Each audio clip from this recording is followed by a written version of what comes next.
I am DYANAROZAY, and I bring a unique commentary to your favorite reality TV shows and whatever is popping on social media. If you are not a subscriber, please become one. Hit that notification bell too, that way you don't miss any of my videos. I go by DYANAROZAY on all platforms, and I appreciate every single one of y'all for rocking with me.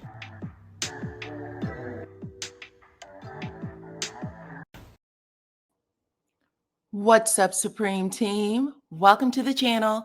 It's your girl, DYANAROZAY, and I'm here to bring y'all the latest in news, okay? Y'all know how we do it over here. News, commentary, reviews, all of it, okay? And we are here today to talk about the Brick Lady. So I need every single one of y'all to hit my like button right now, share this video, hype me up, all the things.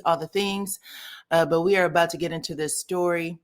Y'all remember this? It happened last year, or not last year, actually, it was 2023, viral story, September of 2023. A lady by the name of Rhoda Osman, who later became known as the Brick Lady, was convicted, found guilty yesterday of creating a false assault and also a fake GoFundMe that amassed about what, 42,000, a little over 42,000. So let's talk about it, okay? Because there's a lot of scamming going on all over, you know what I'm saying?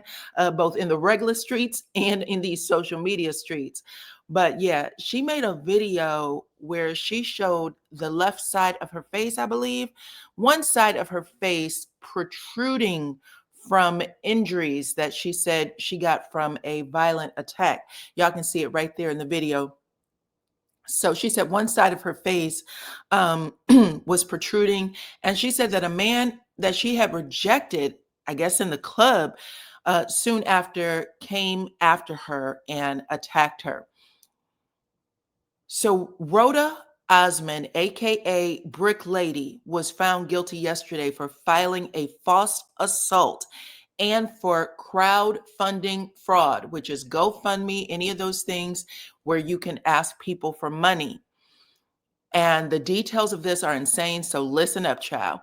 In September 2023, the viral video showed Osman standing in the street, screaming at the top of her lungs that no one was helping her.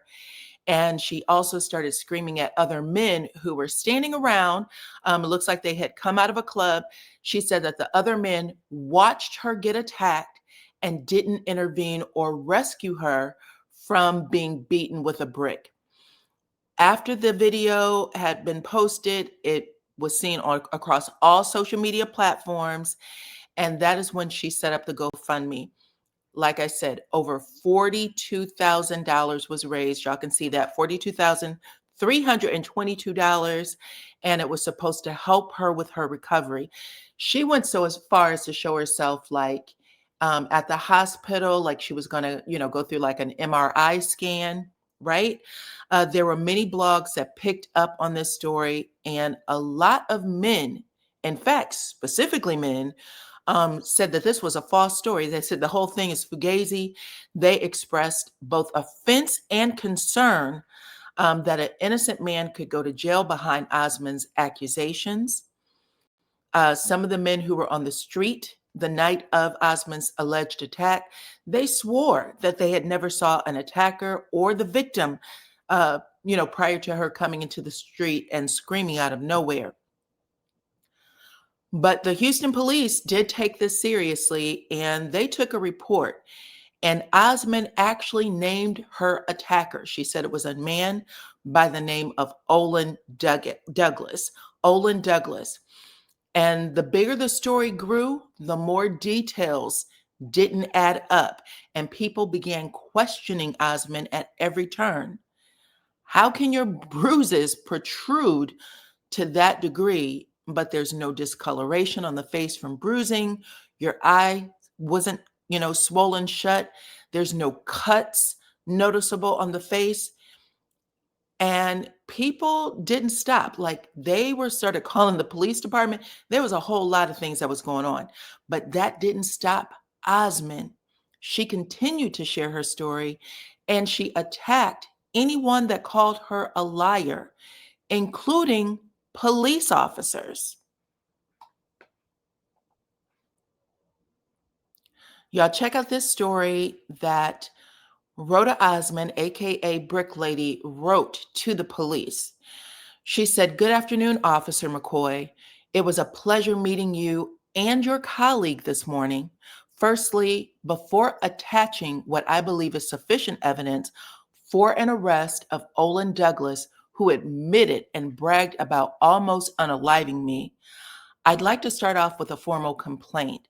I'm also CCing my advocate, who was also a former Houston prosecutor for 10 years. From the beginning of this case, when I first spoke with Officer Thornton, I was called a liar. What I'm experiencing online is a mob mentality of bigots, and it is unsubtle. It is an unsubtle warning to all gender oppressed people to be silenced in the face of violence. It's intentional disinformation and malicious." Notice she said all gender oppressed people. It sounds like she's referring to herself. And if that's the case, she's also referring to herself as a transgender woman. It goes on to say that social media should play no part of this investigation unless you guys are willing to take the thousands of threats I have received online in the last 2 months and half seriously. My second grievance is that Houston police officers have unfortunately enabled even more violence against me by sharing information about my case and giving biased opinions such as "she's untruthful," etc.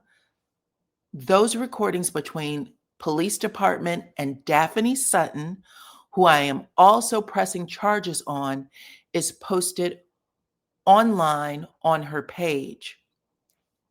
The fact that she has several phone calls with the police department, the Houston Police Department, expressing extreme bias and support for the assailant is very troubling and disheartening. I haven't experienced one day of peace since this incident. I'm continuously being re-victimized, and it's so unsettling that Houston Police Department has contributed to the violence against me rather than give me the justice I deserve, as he has already confessed several times online. I am a PhD candidate, a teacher, and a community organizer. This incident has changed my life forever. I don't know when I will ever feel safe again, but I can at least start the journey of my healing once he is arrested. Okay, you guys, and here is a little bit of video. This is also Rhoda Sutton, or excuse me, Rhoda Sutton, Rhoda Osman, aka Brick Lady. So this is video of her that she took of herself. And this is her at the club, dancing, twerking a little bit. And then you're going to see video of her at the hospital, or what she set up as the hospital, because I would assume that the records would have shown information about the injury.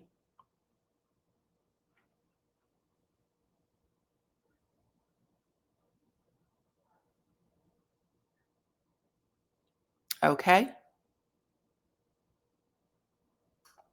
A fracture? Of course I have a fracture. The man hit me with a fucking brick. What the fuck? And y'all never gonna catch his ass. Okay, so there you have it. That's video of Miss Rhoda, child. Okay, so she was to the end, she was going to stick with that story, just so you know. But listen, police did receive a lot of tips. Daphany Sutton is one of the people who was very persistent. Okay, tip after tip, call after call. People who claim to know Osman said that they believed that she was a very smart and cunning woman, and that this incident was a scam that could wrongly imprison a man. So people were really reaching out to the police and trying to make sure that they did not take anyone to jail that did not deserve to be there. Now, I did read articles that described Rhoda as a Howard University grad who had earned summa cum laude with a degree in communications and English. They also said she received a master's of science at the Columbia University, and that she pursued Black studies and anthropology, continued with her doctoral, you guys. She actually moved forward with a doctoral degree at the University of Texas, and she completed her dissertation earlier this year in May of 2025. So she was trying to, I guess, show that she was, improving her life so that when this got to court, maybe the judge would look favorably on it.